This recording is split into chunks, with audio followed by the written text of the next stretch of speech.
2022년 11월 8일 화요일 새벽 2시 17분, 전라남도 여수 앞바다에서 화물선 한 척이 침몰했다. 배의 이름은 청해호였다.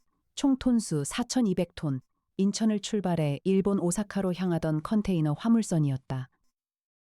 선원 12명 중 9명이 구조됐고 3명은 실종됐다. 해경은 기상 악화로 인한 좌초로 잠정 결론을 내렸다.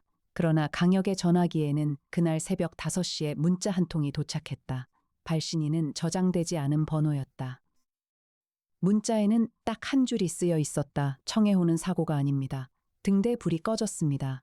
강역은 그 문자를 3번 읽었다. 그리고 창밖을 바라보았다. 서울 마포구 합정동 50층 사무소 창문 너머로 새벽 한강이 보였다. 강물은 검었다. 바다가 아니었지만 강혁은 그 검은 물 위에서 침몰하는 배 한 척을 떠올렸다. 등대 불이 꺼졌다.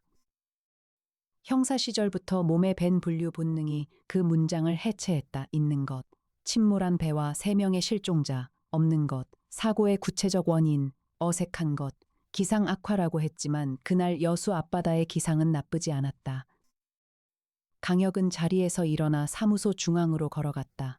세종, 은빛 로봇이 부드럽게 회전했다. 탐정님 말씀하십시오. 11월 8일 새벽 여수 앞바다 기상 데이터, 청해호 항로 좌표. 여수 인근 등대 점등 기록 전부 수집해. 수집 시작합니다. 강혁은 전화기를 들었다. 이해나에게 전화를 걸었다. 새벽 5시였지만 이 여자는 전화를 2번 만에 받았다. 탐정님. 청해호 사건이죠. 강혁이 잠시 멈췄다. 이미 알고 있었어. 방금 같은 번호에서 저한테도 문자가 왔어요. 저는 탐정님 문자가 먼저 왔을 거라고 생각해서 기다리고 있었습니다. 이미 여수 KTTX표 2장 예매해뒀어요. 오전 6시 40분 출발이에요. 강혁이 짧게 웃었다. 웃음이 흔치 않은 사내였지만 이해나가 항상 한 발 빠르게 움직일 때는 그랬다. 1시간 안에 출발해. 알겠습니다, 탐정님. 2022년 11월 8일 오전, KTX가 남쪽을 향해 달렸다. 차창 너머로 늦가을 들판이 빠르게 지나갔다. 수확이 끝난 논에 지푸라기만 남아 있었다. 하늘은 흐렸다. 이해나는 좌석에 앉아 태블릿을 들여다보고 있었다. 오른손에는 김밥 한 줄이 들려 있었다. 새벽 5시에 일어나서 편의점에서 사온 것이었다. 강혁이 창밖을 보다가 말했다. 새벽에 김밥, 저혈당 예방입니다. 이해나가 진지하게 대답했다. 탐정님도 드실래요? 강혁이 거절하지 않고 받아들었다. 이해나가 건네는 음식을 거절한 적이 없었다. 그것이 그가 이 여자에게 가진 몇 안 되는 솔직한 표현이었다. 세종 분석 결과 나왔어. 이해나가 태블릿을 그에게 내밀었다. 화면에 데이터가 펼쳐졌다. 11월 8일 새벽 2시. 여수 앞바다 기상 상태는 풍속 초속 6m의 파고 1.8m였다. 항해 불능 수준이 아니었다. 그리고 중요한 것이 하나 더 있었다. 청해호 항로 인근의 돌산도 등대. 그 등대의 점등 기록이 새벽 1시 50분부터 2시 25분까지 35분간 끊겨 있었다. 35분, 강혁이 말했다. 청해호가 좌초한 시간과 정확히 겹칩니다. 이해나가 말했다. 등대 불이 꺼진 동안 배가 암초를 피하지 못한 거예요. 고장이 아니라면 고의예요. 강혁이 데이터를 다시 들여다보았다. 돌산도 등대, 여수 앞바다에서 가장 중요한 항로 표지였다. 그 등대가 35분간 꺼졌다는 것은 단순한 기계 결함으로 보기 어려웠다. 등대 관리 시스템은 2중 3중으로 백업 전원이 연결되어 있었다. 그것이 동시에 꺼지려면 외부 개입이 있어야 했다. 실종된 선원 3명, 강혁이 말했다. 신원 확인했어, 했습니다. 이해나가 다른 화면을 열었다. 한 명은 20대 가판원 박준수, 한 명은 30대 기관사 최영길, 마지막 한 명은 이해나가 잠깐 멈췄다. 선장 나혜준, 52세, 청해호 선사 소속 15년 경력 선장입니다. 강혁이 조용히 말했다. 선장이 실종됐어. 네, 배가 침몰하면 선장은 가장 마지막에 나와. 그런데 구조된 선원 9명 중에 선장이 없어. 이해나가 고개를 끄덕였다. 2가지 가능성입니다. 선장이 이 사건의 피해자거나 가담자거나 KTX가 터널로 들어갔다.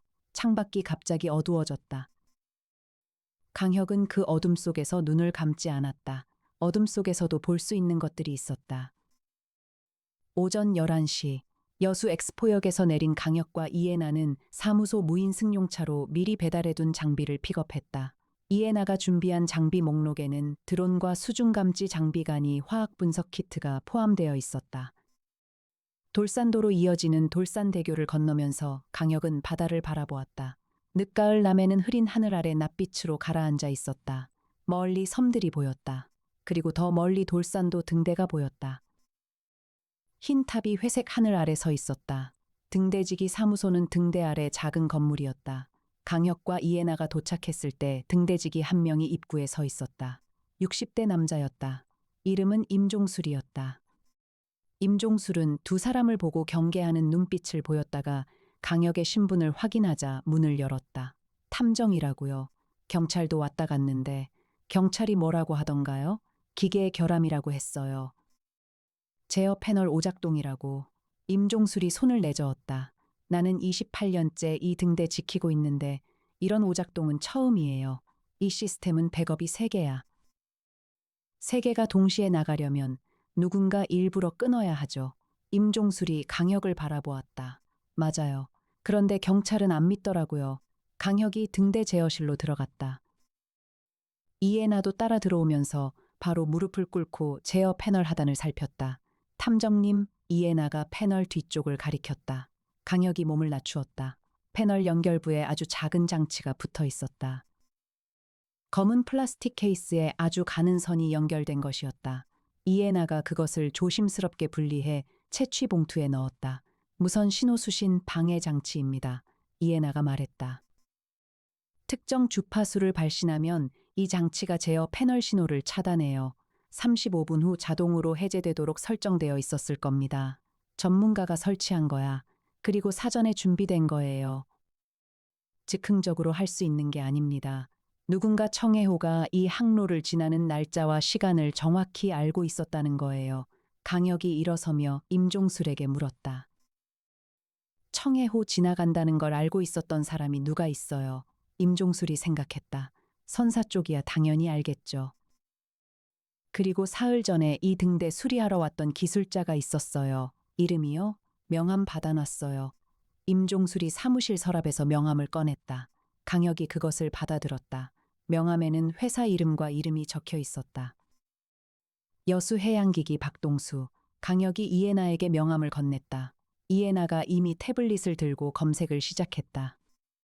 그날 오후 3시 강혁이 여수해경구조대장에게 연락했다. 강민혁 검사의 이름을 댔을 때 구조대장의 태도가 달라졌다. 실종자 수색 상황을 공유받을 수 있었다. 실종된 3명 중 가판원 박준수의 시신이 오후 2시에 여수 돌산도 인근 해안에서 발견됐다. 기관사 최영길과 선장 나혜주는 아직 행방불명 상태였다. 강혁과 이해나는 박준수의 시신이 안치된 여수 성심병원 영안실로 갔다. 이해나는 영안실에 들어서면서도 표정 하나 흔들리지 않았다. 가방에서 장갑과 감식 도구를 꺼내 당연한 듯이 준비했다. 시신은 27세 청년이었다. 얼굴에 파도에 휩쓸린 흔적이 있었다. 그러나 이해나가 시신의 목 부위를 살피다가 멈췄다. 탐정님, 이리 보세요. 강혁이 몸을 기울였다. 목 오른쪽에 아주 작은 멍이 있었다. 직경 1cm 미만. 원형에 가까운 모양이었다. 주사 흔적이에요. 그것도 아주 빠르게 놓은 거예요. 각도를 보면 뒤에서 접근한 거고요. 이해나가 채취 도구로 시신의 혈액 샘플을 확보했다. 무슨 약물이 들어갔을까? 검사해봐야 알겠지만 빠르게 의식을 잃게 만드는 약물일 가능성이 높아요. 이 청년은 배가 침몰하기 전에 이미 의식을 잃었을 수 있어요. 그 상태에서 바다에 빠진 거라면 타살이야. 이해나가 고개를 끄덕였다. 그런데 왜 이 갑판원을? 강혁이 생각했다. 선장도 실종됐어. 선장이 이 사건에 뭔가를 알고 있거나 아니면 선장이 사건에 개입되어 있거나 두 경우 모두 선장을 제거할 이유가 있죠. 강혁이 영안실을 나오면서 전화기를 들었다. 형에게 걸었다. 형, 혀가. 여수 내려갔다고 들었어. 청해호 사건이야. 맞아. 형 해경 본청에 아는 사람 있어. 있어. 왜? 선장 나해준 수색 상황 계속 공유받을 수 있게 해줘. 그리고 하나 더. 청해호 선사 풍진해운. 재무 상황하고 대주주 정보 뽑아줘. 전화 너머에서 강민혁이 잠시 침묵했다. 혀가 풍진해운이면 최근에 인수합병 이슈로 업계에서 말 많은데야. 혹시 그거랑 연결되는 거야? 아직 몰라. 그러니까 알아봐야지. 알겠어. 오늘 저녁까지 보내줄게. 2022년 11월 8일 오후 5시, 여수 선창가에는 오래된 여인숙들이 줄지어 있었다. 어선 선원들이 묵는 곳들이었다. 간판도 없는 곳도 있었고, 녹슨 철제 간판이 달린 곳도 있었다. 강혁이 그중 한 곳을 찾아갔다. 세종이 청해호 선원들의 여수 기양시 숙박 기록을 분석해 찾아낸 장소였다. 이름은 남해 여인숙이었다.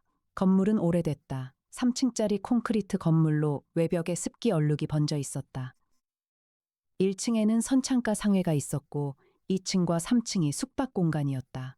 여인숙 주인은 50대 여자였다. 이름은 임순옥이었다. 그녀는 강혁을 보고 한눈에 경찰 출신임을 알아보는 눈치였다. 형사 날이세요. 탐정입니다. 강혁이 말했다. 청해호 선원들 여기 자주 묵었죠. 임순옥이 카운터 뒤에 기대며 말했다. 기양할 때마다 왔어요. 주로 2층 방 썼고요. 나해준 선장도요. 임순옥의 눈빛이 미세하게 달라졌다. 선장님은 혼자 오지 않았어요. 항상 누군가를 만났어요. 누구를요? 임순옥이 잠시 망설이다가 말했다. 여기 이 근방에서 다들 알아요. 선창가 쪽 사람들이 건드리면 안 되는 사람이 있어요. 박 사장이라고. 박 사장. 이름은 잘 모르고요. 이쪽에서 수산물 유통 사업한다고 알려져 있는데 실제로 뭘 하는지는 아무도 정확히 몰라요. 그 사람이 여기서 나해준 선장 만났어요. 한 달에 한두 번. 이해나가 옆에서 조용히 태블릿에 메모를 했다. 강혁이 물었다. 가장 최근에 만난 게 언제예요? 지난달이요. 10월 말쯤. 그날 두 사람이 많이 싸웠어요. 아래층에서도 소리가 들릴 정도로. 무슨 내용이었어요? 들을 수가 없었어요. 목소리만 높았지 말은 못 들었고요. 그런데 그날 선장님이 나올 때 얼굴이 아주 나빴어요. 무서웠어요. 강혁이 이해나를 바라보았다. 이해나가 고개를 작게 끄덕였다. 두 사람은 같은 것을 생각하고 있었다. 나해준 선장은 뭔가에 엮인 사람이었다. 자발적으로 가담했거나 협박에 의해 끌려 들어갔거나 그리고 그 박 사장이라는 인물이 이 사건의 중심에 있었다. 2022년 11월 9일 수요일 오전, 세종이 밤새 분석한 결과가 아침에 올라왔다. 이해나가 사전에 예약해둔 여수 시내 호텔방에서 강혁과 이해나는 결과를 검토했다. 여수 해양기기 박동수, 나이 48, 여수 출신. 해양 장비 설치 및 수리업 자영업자로 등록. 그러나 세종이 금융거래 내역을 역추적한 결과는 달랐다. 박동수의 통장으로 최근 3년간 매월 500만 원에서 2천만 원 사이에 현금이 입금됐다. 출처는 여러 개의 차명 계좌였다. 그 차명 계좌들의 최종 연결점을 세종이 찾아냈다. 풍진해운의 자회사였다. 강혁이 그 결과를 보고 잠시 생각했다. 풍진해운이 박동수에게 돈을 줬어. 이해나가 말했다. 그리고 박동수가 돌산도 등대에 장치를 설치했어요. 즉 풍진해운이 자기 회사 배를 침몰시켰어. 이유가 있어야 해요. 강혁이 형에게서 밤새 받아둔 자료를 열었다. 강민혁이 보내온 풍진해운 재무 상황 보고서였다. 풍진해운은 현재 인수합병 협상 중이었다. 인수 대상 기업은 대한해운이었다. 그러나 풍진해운의 재무 상황이 나쁘지 않아 인수 가격이 높게 책정된 상태였다. 협상이 결렬 위기였다. 그리고 청해호에 실렸던 화물 내역이 나왔다. 화물 목록에는 전자부품 컨테이너 24개가 포함되어 있었다. 그러나 이해나가 세종을 통해 실제 세관 신고 내역과 대조했을 때 전자부품이 아닌 다른 물건이 포함되어 있었다. 컨테이너 2개가 신고 내역과 불일치해요. 이해나가 말했다. 세관 신고서에는 자동차 부품이라고 되어 있는데 실제 무게가 3배예요. 강혁이 눈을 가늘게 떴다. 밀수, 배를 침몰시키면 화물이 사라져요. 그리고 보험이 나오죠. 선박 침몰 보험금과 밀수 화물 은닉. 두 가지를 동시에 해결하는 방법이 배를 침몰시키는 거야. 강혁이 자리에서 일어났다. 박동수 지금 어디 있어? 이해나가 세종에게 확인했다. 박동수 씨 자택은 여수시 웅천동입니다. 어제 오후 이후 연락이 안 된다는 신고가 가족에 의해 접수됐어요. 강혁이 코트를 집었다. 2022년 11월 9일 오전 10시 웅천동 박동수의 자택은 골목 안쪽 단독주택이었다. 2층짜리 벽돌집으로 대문이 반쯤 열려 있었다. 강혁이 대문 앞에서 멈췄다. 골목과 담장의 지리를 본능적으로 읽었다. 좁은 골목, 담장 너머로 이웃집 지붕, 도망치려면 두 방향이 가능했다. 집 정면 골목과 뒤쪽 담장 넘기, 대문을 밀고 들어갔다. 마당이 어수선했다. 화분이 쓰러져 있었다. 현관문이 열려 있었다. 강혁이 먼저 들어섰다. 이해나가 바로 뒤따랐다. 집안은 조용했다. 그러나 어수선했다. 서랍이 열려 있었고 서류들이 바닥에 흩어져 있었다. 누군가 뒤졌어. 강혁이 말했다. 그리고 안쪽 방으로 들어갔다. 박동수가 있었다. 그는 의자에 앉아 있었다. 눈이 감겨 있었다. 처음에는 잠든 것처럼 보였다. 그러나 아니었다. 이해나가 맥박을 확인했다. 살아있어요. 그런데 의식이 없습니다. 강혁이 즉시 구급차를 불렀다. 이해나가 박동수의 얼굴과 목 부위를 살폈다. 여기. 그녀가 목 옆을 가리켰다. 같은 방식입니다. 박준수 갑판원이랑 같은 위치에 같은 크기의 주사 흔적이에요. 강혁이 방 안을 둘러보았다. 있는 것. 흩어진 서류들과 열린 서랍, 없는 것. 컴퓨터. 책상 위에 컴퓨터가 있었던 흔적이 있었지만 기기 자체가 없었다. 어색한 것. 박동수가 앉아있는 의자 옆 테이블 위에 찻잔이 2개 놓여 있었다. 방문자가 있었다. 강혁이 찻잔을 채취 봉투에 담는 이해나를 보면서 말했다. 컴퓨터를 가져갔어. 등대 장치 설치 관련 데이터가 있었을 거야. 그리고 박동수가 죽지 않은 게 이상해요. 이해나가 일어서며 말했다. 죽일 수 있었는데 죽이지 않았어요. 아직 쓸모가 있어서. 아니면 죽이면 더 복잡해져서. 구급차 소리가 멀리서 들려오기 시작했다. 2022년 11월 9일 오후 강민혁 검사가 서울에서 전화를 걸어왔다. 혁아, 풍진해운 대주주 정보야. 이게 좀 복잡해. 말해. 풍진해운 실질 대주주는 표면상 이사회 의장 강태진이야. 그런데 강태진 뒤에 외국 법인이 있고 그 법인이 또 다른 법인으로 연결되는 구조야. 최종 수혜자를 찾기가 쉽지 않아. 그 구조 추적할 수 있어. 시간이 필요해. 그리고 혁아, 이거 단순한 선박 침몰 사건이 아닌 것 같아. 내가 검찰 금융범죄 초배한테 물어봤는데 풍진해운이 작년부터 레이더에 잡혀 있었대. 무슨 이유로? 보험 사기 의심. 그런데 증거가 없었어. 이번이 3번째 선박 사고야. 지난 2년 동안 풍진해운 소속 선박이 3번 침몰했어. 강혁이 잠시 생각했다. 3번. 그리고 매번 화물이 불일치했겠지. 정확해. 나 지금 금융범죄팀이랑 합동으로 움직일 수 있는지 알아볼게. 혁아 조심해라. 이거 생각보다 큰 조직이야. 알았어 형. 전화를 끊고 강혁이 이해나에게 말했다. 강태진 이사회 의장 만나야 해. 이해나가 이미 강태진의 정보를 찾아두고 있었다. 강태진, 62살. 여수 출신 해운 사업가. 풍진해운 창업주의 조카로 15년 전 경영권 인수.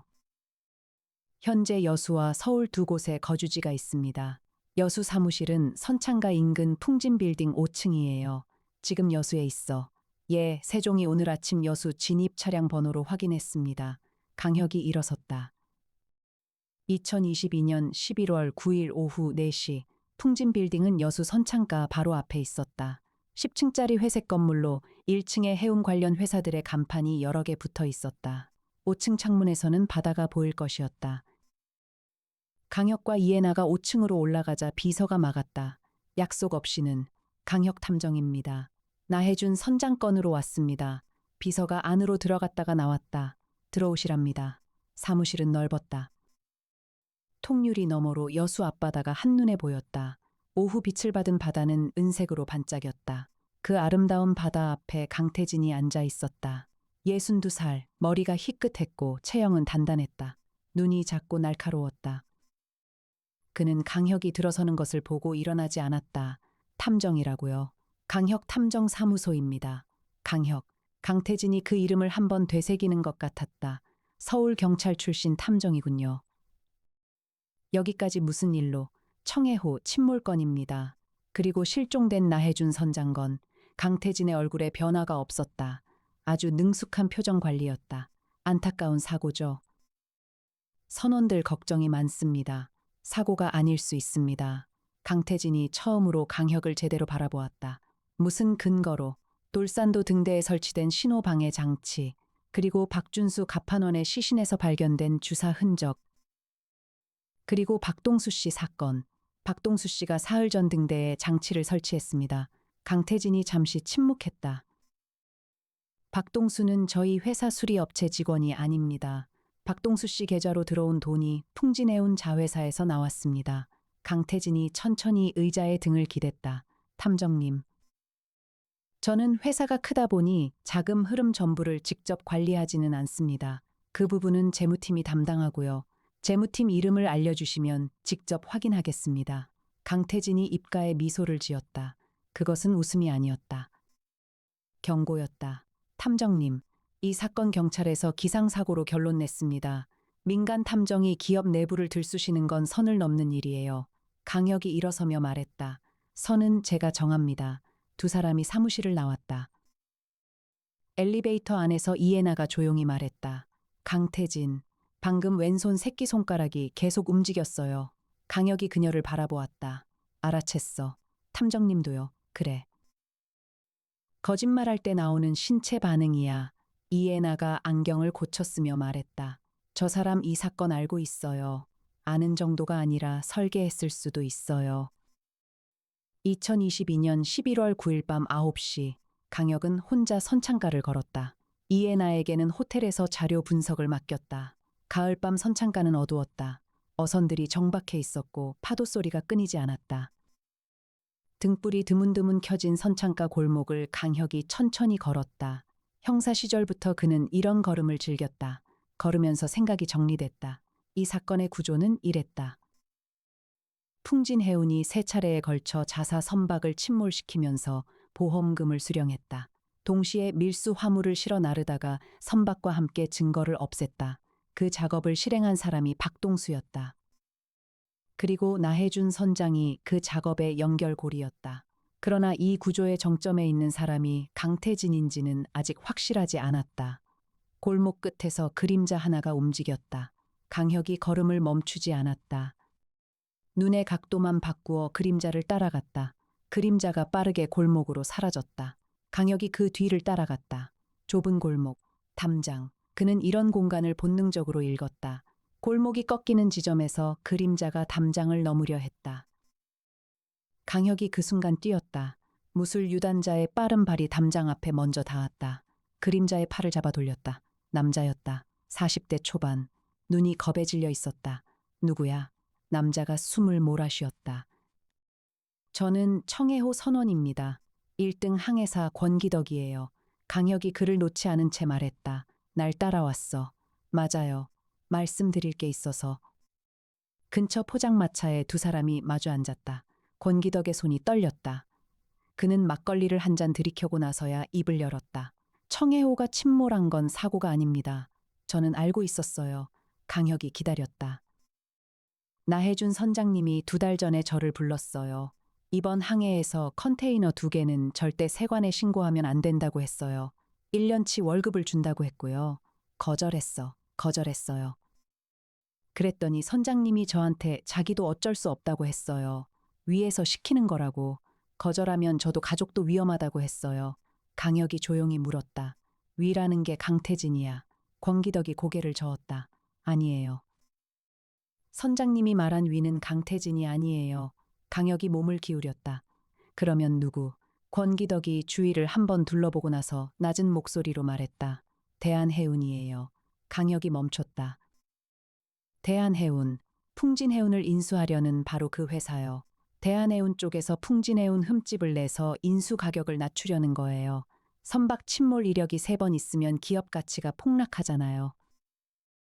그러면 헐값에 먹을 수 있으니까. 강혁이 잠시 생각했다. 즉 대한해운이 박동수와 나해준 선장을 매수해서 해서 풍진해운 배를 침몰시켰다는 거야. 맞아요. 그런데 강태진 의장님은 이걸 모르고 있어요. 지금 자기 회사에서 벌어지는 일을 전혀 모르고 반전이었다. 강혁이 등받이에 기대며 천천히 숨을 내쉬었다. 2022년 11월 10일 금요일 오전 호텔로 돌아온 강혁이 이해나에게 권기덕의 이야기를 전달했다. 이해나가 잠시 생각에 잠겼다가 태블릿을 들었다. 대한해운, 그녀가 검색했다. 국내 2위 해운 기업. 매출 2조 3천억. 대표이사 이현호. 나이 55세. 이현호는 원래 풍진해운 재무이사 출신이에요. 풍진해운 출신이 대한해운으로 옮겨서 10년 전에 독립해서 대한해운을 차렸어요. 그리고 지금 자기가 떠나온 회사를 인수하려 하고 있는 거예요. 강혁이 생각했다. 이현호는 풍진해운 내부를 알아. 선원들 구조도 알고 약점도 알아. 그래서 나해준 선장을 매수할 수 있었던 거야. 그리고 박동수가 대한해운과 연결되어 있을 거예요. 이해나가 세종에게 명령했다. 세종. 박동수의 거래 내역 중 풍진해운 자회사 계좌 말고 다른 출처 있는 거 추적해. 세종이 잠시 처리했다. 박동수 계좌의 또 다른 차명 계좌에서 입금된 기록 발견. 해당 계좌는 DH마린 서비스 명의. DH마린 서비스는 대한해운의 자회사로 확인. 강혁과 이해나가 동시에 서로를 바라보았다. 이현호가 박동수한테 직접 돈을 줬어. 이중으로요. 이해나가 말했다. 풍진해운 자회사 계좌에서도 돈이 나왔다고 했잖아요. 그런데 그 계좌도 이현호가 만든 유령 계좌일 수 있어요. 풍진해운 내부에 있는 자기 사람을 통해서. 강혁이 일어서며 말했다. 강태진은 함정에 빠진 거야. 자기 회사 안에 이현호의 사람이 있고 그 사람이 자회사 명의로 박동수에게 돈을 줬어. 나중에 수사하면 풍진해운이 저지른 것처럼 보이는 구도를 만들어 놓은 거야. 이해나가 낮게 말했다. 치밀하네요. 그래서 선장이 실종된 거야. 강혁이 말했다. 나해준 선장은 이현호한테도 박동수한테도 약점을 잡혔어. 그리고 일이 잘못되자 제거당한 거야. 이해나가 두 손을 맞잡았다. 선장은 살아있을까요? 강혁이 대답하지 않았다. 그러나 눈빛이 말했다. 모른다. 2022년 11월 11일 오전 10시 해경으로부터 연락이 왔다. 나해준 선장의 시신이 발견됐다. 발견 장소는 여수 화양면 인근 무인도 해안이었다. 파도에 쓸려온 것으로 보였다. 강혁과 이해나가 현장으로 갔다. 이해나가 시신을 살폈다. 목 오른쪽에 주사 흔적이 있었다. 박준수와 같은 위치였다. 그러나 다른 점이 있었다. 손목에 묶인 흔적이 있어요. 바다에 빠지기 전에 손이 묶여 있었던 거예요. 처음부터 죽이려 했어. 이해나가 시신의 코트 안주머니를 살폈다. 무언가가 있었다. 방수 비닐에 쌓인 작은 메모지였다. 이해나가 그것을 조심스럽게 꺼냈다. 강혁이 들여다보았다. 메모지에는 손으로 쓴 글씨가 있었다. 이현호, DH, 세 번째 배는 3천억. 강혁이 그 메모지를 채취봉투에 담으며 말했다. 나해준 선장이 남긴 거야. 죽기 전에 증거를 남겨둔 거야. 이해나가 고개를 끄덕였다. 선장은 협박에 의해 끌려 들어갔다가 빠져나오려 했을 가능성이 있어요. 그리고 그 시도가 이현호에게 발각됐고 강혁이 바다를 바라보았다. 낯빛 바다는 여전히 차가웠다. 그 바닷속에서 선장은 마지막 힘으로 증거를 남겼다. 그것이 강혁의 가슴 어딘가를 건드렸다. 한 사람의 평생이 단 하룻밤에 사라지는 일. 강혁이 가장 견디기 힘들어했던 것이었다. 형한테 전화해야겠어. 2022년 11월 11일 오후 강민혁 검사가 여수로 내려왔다. 금융범죄팀 검사 2명과 함께였다. 강혁 형제가 여수 시내 커피숍에서 마주 앉았다. 강민혁이 메모지 채취 봉투를 들여다보며 말했다. 혁아, 이게 진짜라면 이현호는 여러 혐의가 겹쳐. 맞아. 보험 사기 살인 기업 파괴 공작, 그리고 밀수 가담 의혹도 있어. 강민혁이 눈을 가늘게 떴다. 밀수 화물이 뭐였는지 아직 몰라. 침몰한 배 안에 있어. 해저에. 강민혁이 팔짱을 꼈다. 해저 인양 작업 허가는 내가 움직일 수 있어. 그런데 이현호를 바로 압수수색하려면 메모지 하나로는 부족해. 더 필요해. 강혁이 이해나를 바라보았다. 이해나가 태블릿을 들며 말했다. DH마린 서비스 계좌에서 박동수에게 간 이체 내역, 그리고 세종이 추적한 또 다른 자료가 있어요. 그녀가 화면을 강민혁에게 돌렸다. 이현호의 개인 휴대전화와 박동수의 휴대전화 사이에 지난 6개월간 통화 기록이 있습니다. 총 17번. 그리고 통화 시점이 매번 풍진해운 선박 기항 일정과 일치해요. 강민혁이 그 화면을 보면서 천천히 고개를 끄덕였다. 이 정도면 충분해. 혁아, 응, 잘했다. 강혁이 짧게 대답했다. 형이 마무리해. 2022년 11월 12일 토요일 오전. 그러나 강혁은 아직 한 가지가 마음에 걸렸다. 이현호가 이 사건을 설계한 것은 맞았다. 그러나 이현호 혼자서는 이 규모의 작전을 진행할 수 없었다. 선박 침몰 3번. 밀수 조직, 살인. 이것은 한 사람이 기획할 수 있는 범위를 넘었다. 강혁이 호텔방에서 이해나와 마주 앉아 말했다. 이현호 뒤에 또 누군가 있어. 이해나가 고개를 끄덕였다. 저도 그 생각을 했어요. 밀수 화물, 컨테이너 2개 분량이에요. 선박으로 밀수하려면 항만 3관을 통과해야 해요. 이건 항만 내부에 연결고리가 없으면 불가능해요. 항만 3관, 여수 세관 직원 중에 최근 재산이 급증한 사람이 있는지 세종에게 맡겨뒀어요. 어젯밤에 세종이 분석 결과를 올렸다. 여수 세관 검사과 직원 1명의 이름이 떴다. 이름은 이정태, 나이 43. 최근 2년간 본인 명의 아파트와 상가를 새로 매입했다. 그 자산 규모가 세관 직원 급여로는 설명되지 않았다. 이정태, 강혁이 말했다. 이현호의 항만 내부 연결고리야. 이해나가 이정태의 근무 기록을 확인했다. 청해호가 여수항에 기항할 때마다 이정태가 검사 담당자로 배치됐어요. 우연이 아니에요. 강혁이 자리에서 일어났다. 이정태가 체포되기 전에 움직일 거야. 밀수 화물 관련 증거를 없애려 할 수 있어. 이해나가 이미 강민혁에게 문자를 보내고 있었다. 2022년 11월 12일 오전 11시 여수 신항만 컨테이너 야적장. 강혁과 이해나가 도착했을 때 이정태는 이미 야적장 안에 있었다. 세종의 드론이 상공에서 그의 움직임을 실시간으로 추적했다. 이정태는 특정 컨테이너 앞에서 멈춰 있었다. 그는 전화를 하면서 무언가를 확인하는 중이었다. 이해나가 드론 화면을 들여다보며 말했다. 컨테이너 번호 확인했어요. 청해호 침몰 전 마지막으로 하역된 컨테이너 중 하나예요. 침몰 이틀 전에 여수항에 내려진 것들이 있었어요. 강혁이 말했다. 침몰 전에 밀수 화물 일부를 미리 내려놓은 거야.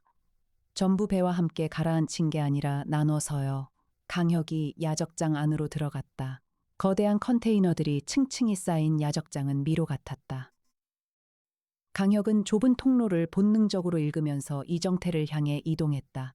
이정태가 인기척을 느끼고 뒤를 돌아보았다. 두 사람의 눈이 마주쳤다. 이정태가 뛰었다. 강혁이 뒤를 따랐다. 컨테이너 사이 좁은 통로를 빠르게 달렸다. 이정태가 더 좁은 통로로 꺾어들었다. 막혀 있었다. 그가 컨테이너 옆면에 붙인 발판을 타고 위로 올라가려 했다. 강혁이 그의 발목을 잡았다. 이정태가 발길질을 했다. 강혁이 그것을 팔로 막으며 그를 끌어내렸다. 콘크리트 바닥으로 떨어진 이정태를 강혁이 뒤에서 고정했다. 이해나가 2분 뒤에 도착했다. 숨이 전혀 흐트러지지 않은 얼굴이었다. 잡았어요. 이정태가 바닥에서 씩씩거렸다. 강민혁 검사팀이 야적장으로 들어오는 차 소리가 들렸다. 2022년 11월 12일 오후 이정태가 지키려 했던 컨테이너가 열렸다. 안에는 의약품 형태로 포장된 물건들이 가득했다. 그러나 이해나가 현장에서 간이 화학 분석 키트로 확인한 결과는 달랐다. 마약류 전구체예요. 이해나가 강혁에게 말했다. 의약품 포장 안에 화학 합성 원료를 숨긴 거예요. 이걸 일본에 보내서 가공하려 했던 것 같아요. 강혁이 그 컨테이너 안을 바라보았다. 보험 사기만이 아니었다. 마약 전구체 밀수. 이것이 이 사건의 진짜 핵심이었다. 배를 침몰시키는 방식은 이중으로 작동했다. 밀수 화물을 옮기면서 선박 보험금도 챙기는 것이었다. 그러나 이번에는 청해호가 예상보다 일찍 침몰하는 바람에 전부를 가라앉히지 못하고 일부 화물이 여수항에 남아 있었다. 이해나가 분석 결과를 정리하며 말했다. 이현호 혼자서는 이 규모의 마약 전구체 밀수를 운영할 수 없어요. 일본 쪽 수취 조직이 있어야 해요. 국제 조직이야. 강혁이 말했다. 이때 강민혁 검사가 전화를 걸어왔다. 혁아, 이현호 압수수색 시작했어. 그런데 이현호 사무실에서 일본 야쿠자 계열 조직과의 거래 문서가 나왔어. 검찰 국제형사협력팀이랑 연계 수사로 넘어가야 할 것 같아. 강혁이 컨테이너를 바라보며 말했다. 그쪽 선장에 물론이지 혀가. 2022년 11월 13일 일요일, 강혁은 다시 남의 여인숙을 찾았다. 이번에는 혼자였다. 임순옥이 강혁을 보고 들어오라고 했다. 두 사람이 카운터 앞에 마주 섰다. 한 가지만 더 물어볼게요. 말해요. 박 사장이라고 했죠. 선장을 만나러 왔던 사람. 그 사람 외모가 어떻게 생겼어요? 임순옥이 생각했다. 50대 초반, 키가 크고 머리가 반백이에요. 눈이 작고 날카로워요. 강혁이 멈췄다. 혹시 이 사람이에요? 강혁이 태블릿 화면에 강태진의 사진을 꺼내 보였다. 임순옥이 화면을 들여다보았다. 맞아요. 이 사람이에요. 강혁이 천천히 태블릿을 내렸다. 강태진이 박 사장이었다. 강혁은 여인숙을 나와 선창가를 걸으며 생각을 재정리했다. 구도가 다시 뒤집혔다. 이현호가 대한해운 대표로서 풍진해운 기업 가치를 낮추려 했다는 것은 맞았다. 그러나 그것은 이 사건의 절반이었다. 나머지 절반은 강태진이었다. 강태진은 자기 회사 배를 자기가 침몰시켰다. 이유는 달랐다. 이현호는 기업 인수를 위해 움직였지만 강태진은 밀수 조직의 핵심 운영자였다. 배를 침몰시키는 것은 밀수 화물 증거를 없애기 위한 방법이었다. 두 사람이 각자의 이유로 같은 행동을 한 것이었다. 그리고 서로를 이용했다. 강혁이 이애나에게 전화를 걸었다. 애나 씨. 강태진과 이현호 사이에 직접적인 연결고리 있어. 두 사람이 공모한 게 아니라 각자의 목적으로 같은 사건을 이용한 거야. 이애나가 잠시 생각하는 침묵이 있다가 말했다. 그러면 강태진도 이현호가 움직이는 걸 알고 있었을 수 있어요. 서로 이용하면서. 맞아. 강태진은 이현호가 풍진해온 가치를 낮추려 한다는 걸 알면서도 묵인했어. 자기도 배를 침몰시켜야 했으니까. 이현호가 등대장치를 설치하면 강태진은 밀수 화물 증거를 없애는 셈이 돼. 이애나가 말했다. 공범이지만 서로 공범임을 모르는 척한 거네요. 그런데 박준수 갑판원과 나혜준 선장을 죽인 건 강태진이야. 이현호는 사람을 죽이는 데는 직접 개입하지 않았어. 이애나가 조용히 말했다. 강태진이 더 무서운 사람이에요. 2022년 11월 14일 월요일, 강민혁 검사가 강태진의 풍진빌딩 사무실을 압수수색했다. 그 과정에서 강태진의 별도 금고에서 야쿠자 조직과의 거래 계약서 원본과 지난 5년간의 밀수 수익 정산 내역이 나왔다. 총 수익 규모는 400억 원이 넘었다. 강태진은 사무실에서 체포됐다. 그는 체포되는 순간 아무 말도 하지 않았다. 수갑이 채워지면서도 그 눈은 창 너머 바다를 향해 있었다. 강혁은 그 자리에 없었다. 그는 이애나와 함께 돌산도 등대 앞에 서 있었다. 늦가을 오후 햇살이 등대 흰 탑에 내려앉았다. 등대 불은 켜져 있었다. 정상적으로 작동하고 있었다. 강혁이 등대를 올려다보며 말했다. 불이 켜져 있어. 이애나가 옆에서 말했다. 이제 켜져 있으니까요. 강혁이 바다를 바라보았다. 청해호가 침몰한 방향이었다. 검은 바다 위로 늦가을 빛이 비스듬히 내렸다. 죽은 세 사람이 생각났다. 박준수, 나혜준, 그리고 의식불명으로 병원에 있는 박동수. 그들이 어떻게 이 사건에 끌려들었는지를 강혁은 알고 있었다. 그들 모두 누군가의 탐욕이 만들어낸 구도 속에서 소모된 사람들이었다. 형사 시절과 탐정이 된 이후가 다른 점이 하나 있었다. 형사 시절에는 범인을 잡으면 끝이었다. 탐정이 된 지금은 그 이후가 보였다. 살아남은 사람들이 어떻게 살아가는가. 그것이 강혁이 깊이 고뇌하는 것이었다. 탐정님, 이애나가 부드럽게 불렀다. 배 안에서 발견될 것 같아요. 침몰한 청해호 화물칸에 화물이 더 있을 거예요. 해저 인양 작업 시작되면 나올 거고요. 그래, 그것까지 다 나오면 이 사건 진짜 끝나는 거예요. 강혁이 등대에서 눈을 떼어 이애나를 바라보았다. 이 여자는 항상 그보다 한 발 빠르게 생각했다. 그리고 항상 필요한 말을 정확한 타이밍에 했다. 애나 씨. 이애나가 그를 바라보았다. 고마워. 이애나가 잠깐 눈을 깜빡였다. 그리고 고개를 돌려 바다를 바라보았다. 둥근 안경 너머로 반짝이는 바다가 비쳤다.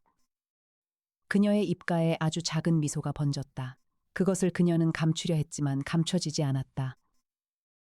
2022년 11월 20일, 해저 인양 작업이 시작됐다. 해경과 검찰이 공동으로 진행하는 작업이었다. 강혁과 이해나는 인양작업 지원 선박에 탑승해 현장을 지켜보았다. 바다는 맑았다. 수심 32m 아래에 청해호가 가라앉아 있었다. 잠수사들이 내려갔다가 올라왔다가를 반복했다. 인양 장비가 화물을 하나씩 건져 올렸다. 오후 2시 마지막 컨테이너가 올라왔다. 컨테이너 문이 열렸다. 이해나가 감식 장비를 들고 들어갔다. 잠시 후 그녀가 나오며 말했다. 마약 전구체 맞아요. 그리고 하나 더 있어요. 강혁이 컨테이너 안으로 들어갔다. 컨테이너 한쪽 벽에 철제 보관함이 고정되어 있었다. 잠겨 있었지만 이해나가 공구로 열었다. 안에 서류 봉투가 있었다. 봉투를 열자 거래 내역서가 나왔다. 일본어와 한국어가 혼용된 서류였다. 그 서류에는 지난 5년간 야쿠자 조직과 강태진 사이의 거래 내역이 상세하게 기록되어 있었다. 그리고 마지막 페이지에 이름 하나가 더 있었다. 강혁이 그 이름을 보고 멈췄다. 이름은 이현호였다. 이현호의 서명이 거래 내역서 하단에 있었다. 그는 대한해운 대표가 되기 전부터 이미 이 밀수 조직의 일원이었다. 강혁이 서류를 이해나에게 건네며 말했다. 이현호도 처음부터 공범이야. 밀수 조직원이야. 이해나가 서류를 받아들며 말했다. 강태진과 이현호는 적이 아니었어요. 같은 조직의 같은 사람들이었어요. 기업 인수 협상은 조직 내부의 세력 다툼이었던 거고요. 그래. 같은 조직 안에서 강태진이 조직의 자금줄을 쥐고 있었고 이현호는 그것을 빼앗으려 했던 거야. 기업 인수를 통해서. 이해나가 조용히 말했다. 그러면 박준수 가판원과 나해준 선장은 조직 내부 싸움의 희생양이었네요. 강혁이 바다를 바라보았다. 그래, 그는 더 말하지 않았다. 2022년 11월 25일 이현호가 검찰에서 부분 자백을 했다. 강민혁 검사가 직접 신문했다. 이현호는 강태진이 조직의 실질적 운영자임을 인정했다. 그리고 자신이 10년 전 풍진해운 재무이사 시절부터 밀수 조직에 가담했음을 인정했다. 그러나 나해준 선장 사례에는 직접 개입하지 않았다고 했다. 강민혁이 강혁에게 전화로 결과를 전했다. 혁아, 강태진이 살인 지시한 건 맞아. 나해준 선장이 빠져나오려 했고 그게 강태진한테 발각됐고 강태진이 박동수한테 지시해서 선장을 제거한 거야. 박준수 가판원은 선장이 빠져나오려 한다는 걸 눈치챈 유일한 목격자였어. 강혁이 말했다. 박동수는 회복했어. 의식 돌아왔어. 그리고 진술 시작했어. 이 정도면 강태진은 무기징역은 각오해야 해. 이현호는 징역 20년 이상 나올 거야. 조직 가담 기간이 너무 길어. 강혁이 창밖을 보았다. 마포구 사무소의 창문 너머로 한강이 보였다. 여수에서 서울로 올라온 지 이틀이 됐다. 형 고마워, 혁아. 이번 건 진짜 큰 거 잡은 거야. 국제 마약 전구체 밀수망을 같이 잡은 거잖아. 인터폴 쪽도 연락 왔어. 형이 다 해, 이놈아. 강민혁이 웃으며 전화를 끊었다. 2022년 12월 항해사 권기덕이 강혁 탐정사무소를 찾아왔다. 그는 정식으로 검찰에 협조 진술을 했고 신변 보호를 받고 있었다. 얼굴에 혈색이 돌아와 있었다. 탐정님, 감사합니다. 강혁이 그를 맞았다. 잘 됐어요. 저는 이제 어떻게 해야 할지 모르겠어요. 선원 일은 계속할 수 있을까요? 강혁이 말했다. 당신이 한 일은 잘못이 없어요.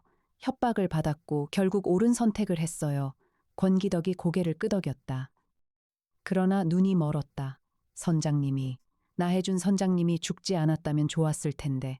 강혁이 잠시 그를 바라보다가 말했다. 선장이 마지막에 남긴 메모지. 그게 이 사건 해결의 핵심이었어요. 선장이 마지막 힘으로 그걸 남겼기 때문에 모든 게 풀렸어요. 권기덕이 그 말을 들으며 눈을 감았다가 떴다. 선장님이 결국 옳은 길로 갔군요. 그랬어요. 권기덕이 자리에서 일어나 인사하고 나갔다.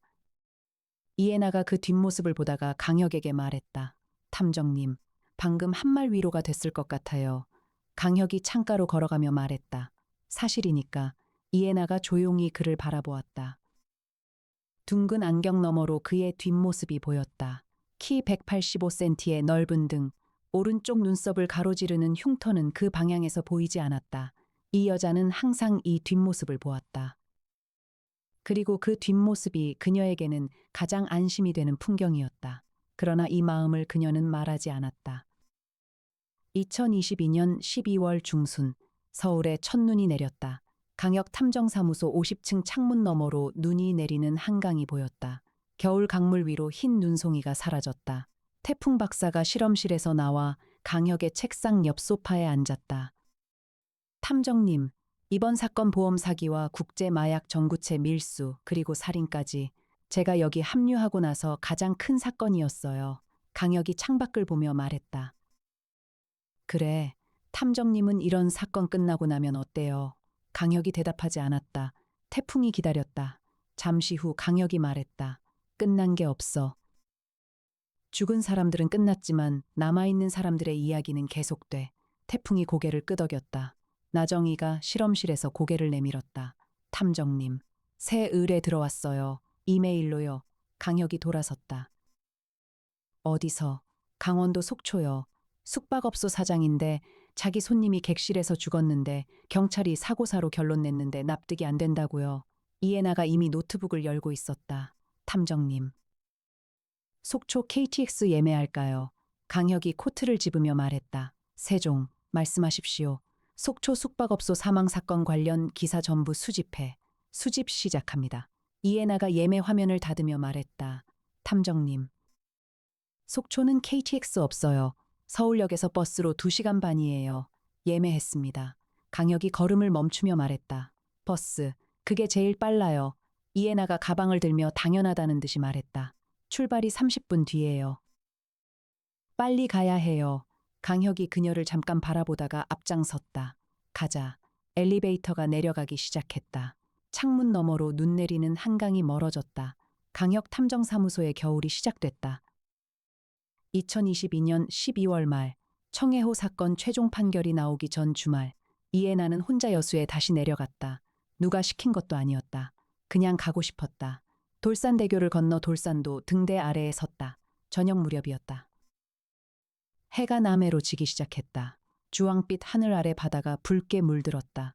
그리고 등대에 불이 켜졌다. 하나의 흰 빛이 바다를 향해 돌기 시작했다. 이해나는 그 빛을 바라보면서 청해호의 항로를 생각했다. 이 빛이 꺼진 35분 동안 배 한 척이 길을 잃었다. 사람들이 죽었다. 탐욕이 만들어낸 어둠 속에서 그리고 이제 빛이 켜져 있었다. 이것이 탐정의 일이라고 이해나는 생각했다. 꺼진 등대를 다시 켜는 일. 그 불빛이 닿아야 할 곳까지 닿도록 길을 만들어주는 일. 그녀의 전화가 울렸다. 강혁이었다. 애나 씨, 어디야? 이해나가 미소를 지으며 말했다. 등대 앞이에요. 전화 너머에서 짧은 침묵이 있었다. 그래, 그게 전부였다. 강혁은 더 말하지 않았다. 그러나 그 두 글자 안에 무언가가 담겨 있었다. 이해나는 전화를 끊고 다시 등대를 올려다보았다. 빛이 돌았다. 바다를 향해, 멀리 어둠 속 배들을 향해. 검은 등대는 이제 없었다.